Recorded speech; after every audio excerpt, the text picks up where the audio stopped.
नमस्कार मेरे प्यारे मित्रों, और बहुत सारे दिनों बाद ये वीडियो आ रही है। तो फिर ये ड्राइंग मैंने अपने कमरे में लगा रखी थी और पता नहीं, इसे देखकर मुझे बहुत ज़्यादा मन में चुलबुली मचती है कि ऐसी मुझे ड्राइंग्स और भी बनानी है, क्योंकि I really like to draw jokers. और इस टाइप की आर्ट मुझे बहुत ज़्यादा फैसिनेट करती है ड्राइंग के बारे में। तो फिर इन ब्लैक पेन से मैंने इस आर्ट को बनाया था। ये है फैबर कैसल के पिट आर्टिस्ट पेन्स।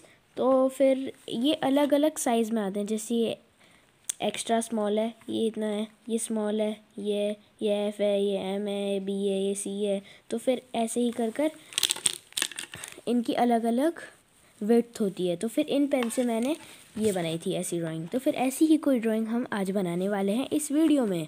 तो फिर नेकी और पूछ पूछ और शुभ काम में देरी कैसी। चलिए शुरू करते हैं आज का वीडियो। सबसे पहले आउटलाइन की बारी आती है। तो आउटलाइन के बहुत सारे मेथड्स होते हैं।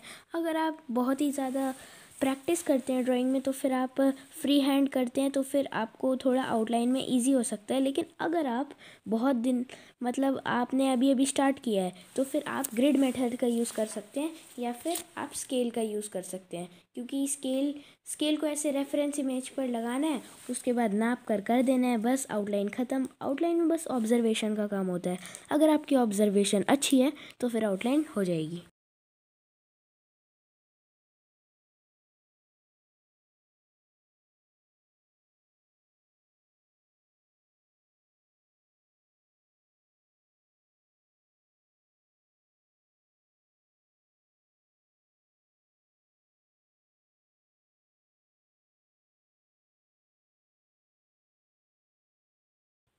भाई, तो ड्राइंग का मेन मोटिव जो होता है वो सिर्फ आउटलाइन होता है। क्योंकि अगर आपने आउटलाइन कर दी तो भाई कलर करना तो हर बच्चे को आता है। क्या करना है इसमें, बस आपको शेडिंग करनी सीखनी है स्केचेस में। और अगर आप पेन ड्राइंग कर रहे हो तो फिर आपको बस स्ट्रोक्स लगाने सीखने हैं। और इसी के साथ देखो, बस स्ट्रोक्स लगाकर हमारी ड्राइंग ऐसे कंप्लीट हो जाती है। लेकिन स्ट्रोक्स लगाते वक्त भी हमें ऑब्जर्वेशन करनी होती है कि कहाँ पर ज़्यादा डार्क है, कहाँ पर ज़्यादा लाइट है। क्योंकि अगर हम सीधा मार्कर या फिर पेन से ड्राइंग कर रहे हैं तो फिर उसको हमें इरेज करने में बहुत ज़्यादा तकलीफ़ होगी, क्योंकि वो इरेज ही नहीं होता है। तो फिर हमें वहाँ पर वाइटनर लगाना पड़ेगा, या फिर ऐसे कोई ऐसे वाइट पेन लगाना पड़ेगा उसको ठीक करने के लिए। तो फिर उसमें बहुत ज़्यादा तकलीफ़ होती है। तो ड्राइंग में बहुत ज़्यादा ऑब्जर्वेशन का महत्व होता है। अगर आप ऐसी फ्री हैंड ड्रॉ कर देते हो बिना देखे, तो फिर आपकी ड्राइंग उतनी ज़्यादा अच्छी नहीं बन पाती है।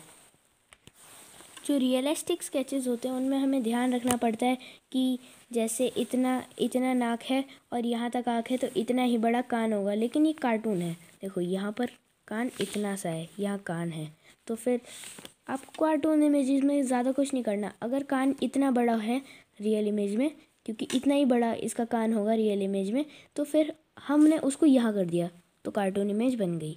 अगर हम किसी रियलिस्टिक इमेज में भी ऐसे कुछ कर देते हैं तब वो कार्टून इमेज हो जाती है। जैसे कि इसका जो मुंह है ये कुछ ज़्यादा ही बड़ा है, क्योंकि ये थोड़ी क्रीपी सी स्माइल है, क्रीपी सी ये लुक देना चाहता है। तो फिर कार्टून इमेजेस में इसे बड़ा कर दिया ताकि ये क्रीपी लुक दे, इसलिए इनको कार्टून इमेजेस कहते हैं। तो ये बनाना उतना मुश्किल नहीं होता।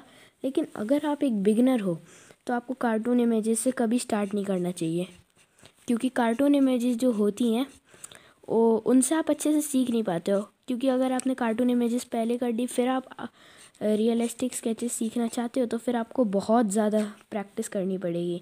क्योंकि आपको आदत लग जाएगी कि नाक तो कार्टून इमेजेस में यहाँ पर होती है, तो फिर यहाँ कैसे हो सकती है, ऐसे आपको आदत लग सकती है थोड़ी सी।